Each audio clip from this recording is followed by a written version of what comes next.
Hey everybody, it's Belinda. I just want to start off with my own celebration.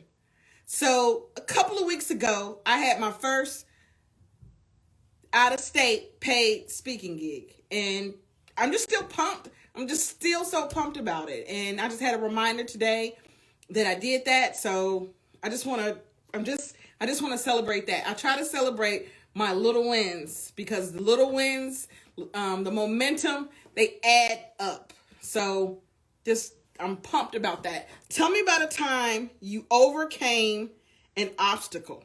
So when you're in an interview and they ask you, tell me about a time you overcame an obstacle, I want you to take a minute to actually think about the question and the answer.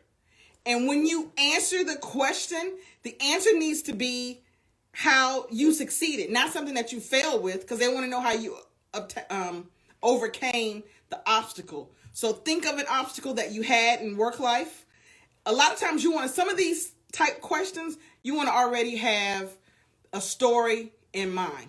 When you know you're going on an interview, there's some stories that you already want to have in mind. You want to have a success story. You want to have a how you dealt with coworkers type story or team player type story. And you also want to have a story on how you overcame obstacles. So that way you don't have to think too long of a time when that actually happened. And you can put the words together easily and smoothly. So you want to think of a time well ahead of the interview where you can answer these type questions. So tell me about a time you overcame an obstacle. Think of an obstacle, specifically if it relates to the job you're going after, the job you're interviewing for. So think of a type of obstacle that you may have on that job that you encountered and how you overcame it. So that's how you would answer that question. How do you handle stress? So that's a good question. A lot of people ask that question because, work is stressful and work can be very, very stressful.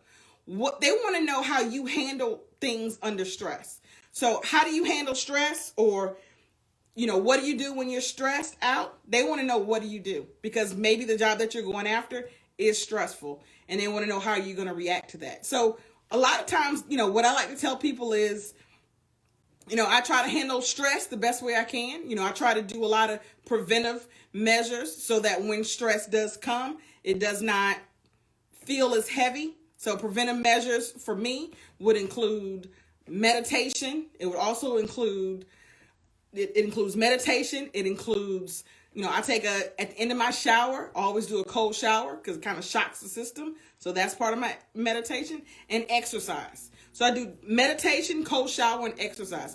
Those things help my stress level. And by doing those things, when stress comes, it doesn't affect me as hard as it would if I wasn't doing those things. So when they ask you that question, you can say something similar if you do things to prevent stress as much as possible.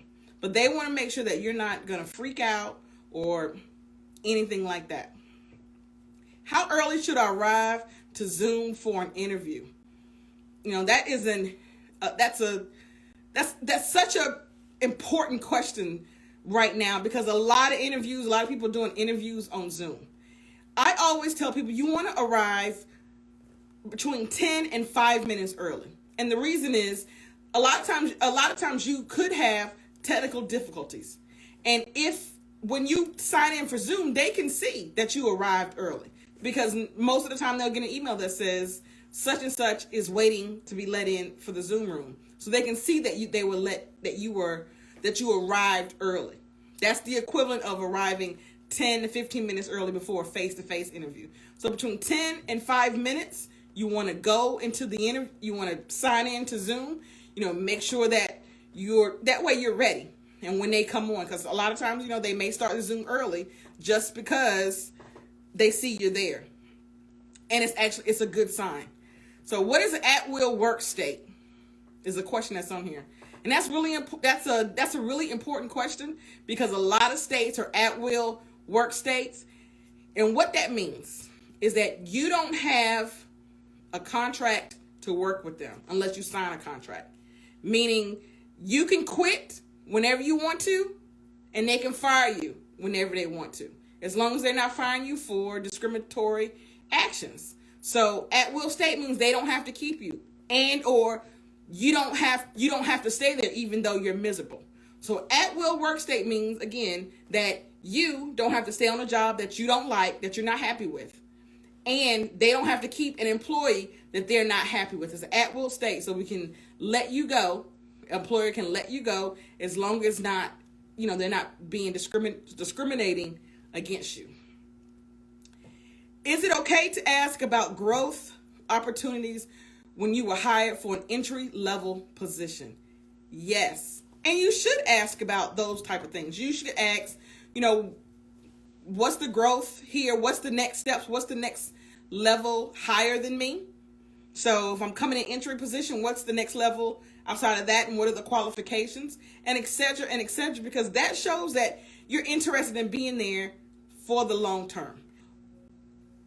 When you go to the interview, and it's okay to ask about growth opportunities when you're hired for an entry-level position, because it shows that you're interested in the job. It also shows that you want to be there for the long haul, and you want to know, what are the next steps. Everybody wants to see growth in an interview. The next question: do you have any regrets with any of your past positions? So that's a really good question. If somebody was asking you in the interview, what would you say? A lot of us would be probably caught off guard because that question's not asked a whole lot. Do you have any regrets for your past positions?